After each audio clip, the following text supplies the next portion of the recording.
کیا قرآن کو سمجھ کر پڑھنا ضروری ہے؟ قرآن مجید اللہ سبحانہ و تعالی کی آخری وحی اپنے آخری پیغمبر محمد صلی اللہ علیہ وسلم پہ نازل کی گئی تھی۔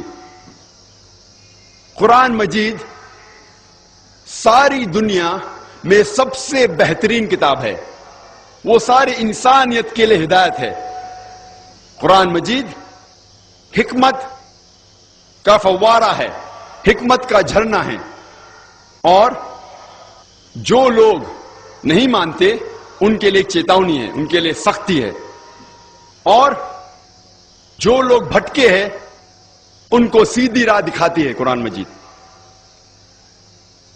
یہ قرآن شریف ایک ایشورنس ہے، جو لوگ کو ڈاؤٹ ہے ان کے لیے ایشورنس ہے، اور جو لوگ مشکلات میں ہیں ان کے لیے راحت ہے۔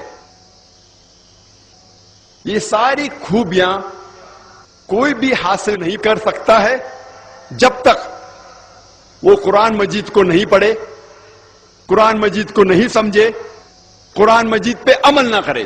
یہ ساری قرآن مجید کی خوبیاں ہم تبھی حاصل کر سکتے جب ہم قرآن مجید کو پڑھے، اس کو سمجھے اور اس کے اوپر عمل کرے۔ قرآن مجید سارے جہاں میں سب سے زیادہ پڑھی جاتی ہے، لیکن افسوس کی بات ہے کہ قرآن مجید وہی کتاب ہے جو سب سے زیادہ بنا سمجھے پڑھی جاتی ہے۔ یہ وہ کتاب ہے جو لوگ بنا سمجھے پڑھتے ہیں۔ اسی لیے ہم مسلمان اور قرآن مجید کے درمیان جو بندھن ہے، جو رشتہ ہے، وہ کمزور ہوتے جا رہا ہے۔ کتنی افسوس کی بات ہے کہ ایک شخص قرآن کے قریب آتا ہے، قرآن پڑھتا ہے، لیکن اس کے زندگی میں کوئی بھی تبدیلی نہیں آتی، اس کے جینے کے سٹائل میں، اس کے رہن سہن میں کوئی فرق نہیں آتا، اس کا دل ذرا بھی نہیں پگھلتا۔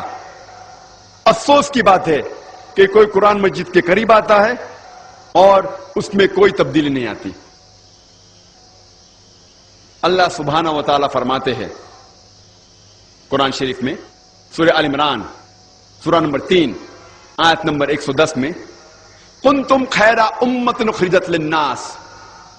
اللہ تعالیٰ مسلمانوں سے فرماتے ہیں آپ سارے جہاں میں سب سے بہترین امہ ہیں۔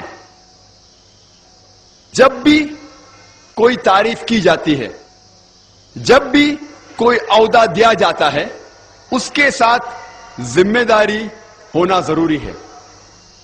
کوئی بھی عہدے کے ساتھ ذمہ داری ہونا ضروری ہے۔ جب اللہ سبحانہ و تعالیٰ اس آیت میں فرماتے ہیں، ہم مسلمان سے کہتے ہیں کہ ہم خیر امہ ہیں، سارے جہاں میں سب سے بہترین امہ ہیں، ہمارے اوپر کوئی ذمہ داری نہیں ہے؟ اسی آیت میں اللہ سبحانہ و تعالیٰ ذمہ داری بھی کہتے ہیں۔ اللہ تعالیٰ فرماتے تأمرون بالمعروف وتنہون عن المنکر وتؤمنون باللہ، کیونکہ ہم لوگوں کو اچھائی کی طرف بلاتے ہیں اور برائی سے روکتے ہیں۔ اگر ہم لوگوں کو اچھائی کی طرف بلانا چاہتے ہیں اور برائی سے روکنا چاہتے ہیں تو ہمیں ضروری ہے کہ ہم قرآن مجید سمجھ کے پڑھیں۔ اگر ہم قرآن سمجھ کر نہیں پڑھیں گے تو لوگوں کو اچھائی کی طرف کیسے بلائیں گے اور برائی کی طرف کیسے روکیں گے؟ اور اگر ہم قرآن مجید سمجھ کر نہیں پڑھے اور لوگوں کو اچھائی کی طرف نہیں بلائے اور برائی سے نہیں روکے تو ہم خیرہ امہ کہلانے کے لائق نہیں ہیں، ہم مسلمان کہلانے کے لائق نہیں ہیں۔